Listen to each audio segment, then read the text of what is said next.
Hello दोस्तों, मैं Aryan Shukla, business advisor and founder online business workshop. मित्रों, कार्य के संबंध में हम कुछ और बातें करना चाहेंगे, जैसे कि कार्य की गुणवत्ता, महत्ता, उपयोगिता, आवश्यकता, उत्पादकता और कार्य की उपलब्धता। कार्य में आपके कार्य की गुणवत्ता, महत्ता, उपयोगिता, उत्पादकता तथा आपके कार्य की उपलब्धता। अगला पॉइंट, मार्केट, सोसाइटी, ग्राम, नगर, क्षेत्र, राज्य, देश, विश्व या क्षेत्र विशेष में आपके द्वारा प्रदत्त कार्य की गुणवत्ता, महत्ता, उपयोगिता, आवश्यकता, उत्पादकता, उपलब्धता, दुर्लभता या सुलभता। अर्थात कार्य का जो प्रतिफल है या कार्य से जो रिटर्न है वो किन आधारों पर प्राप्त होता है, उस संबंध में हम बात कर रहे हैं। या जो कुछ भी है उस पर रिटर्न या प्रतिक्रिया किस आधार पर प्राप्त होती है, उस पर हम यहाँ पर चर्चा कर रहे हैं। उसके लिए हम यहाँ पर पॉइंट गिना रहे हैं। नंबर 1 पर बताया हमने कि कार्य की गुणवत्ता, महत्ता, उपयोगिता, आवश्यकता, उत्पादकता, कार्य की उपलब्धता। नंबर 2, कार्य में आपके कार्य की गुणवत्ता, महत्ता, उपयोगिता, उत्पादकता तथा आपके कार्य की उपलब्धता। नंबर 3, मार्केट, सोसाइटी, ग्राम, नगर, क्षेत्र, राज्य, देश, विश्व या क्षेत्र विशेष में आपके द्वारा प्रदत्त कार्य की गुणवत्ता, महत्ता, उपयोगिता, आवश्यकता, उत्पादकता, उपलब्धता, सुलभता व दुर्लभता। नंबर 4, कार्य की तरह आपकी व्यावसायिक गतिविधि की, फर्म, दुकान, कंपनी की, प्रोडक्ट, सर्विस की, कार्य, व्यापार, बिजनेस की गुणवत्ता, महत्ता, उपयोगिता, आवश्यकता, उत्पादकता, उपलब्धता, सुलभता व दुर्लभता के आधार पर मूल्यांकन या सीमांकन, जिसके आधार पर प्रतिफल देय होता है या निश्चित या निर्धारित होता है। अक्सर करके हम व्यापक मूल्यांकन में नहीं पड़ते हैं, जिसका खामियाजा हमें उठाना पड़ता है। अब यदि कस्टमर की तुलना में यदि दुकानदार कम हैं, तो काम देने तो सभी दुकानदारों को कस्टमर मिलने चाहिए।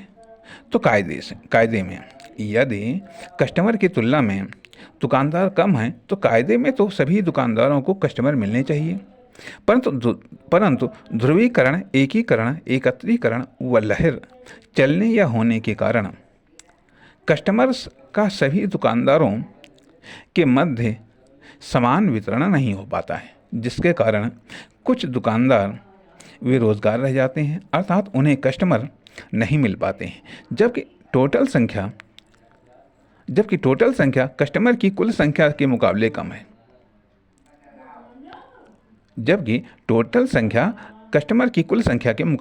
है। यदि मान लिया दुकानदारों की संख्या कस्टमर की संख्या की तुलना में ज़्यादा है, तो वहाँ भी ध्रुवीकरण, एकत्रीकरण व एकीकरण व लहर चलने या होने के कारण एक तरफ कुछ दुकानदारों के पास कस्टमर पहुंच ही नहीं पाते हैं या नहीं होते हैं, तो कुछ के पास बहुत या कम पहुंचते हैं या होते हैं, जबकि कुछ के पास बहुत या बहुत ज़्यादा होते हैं।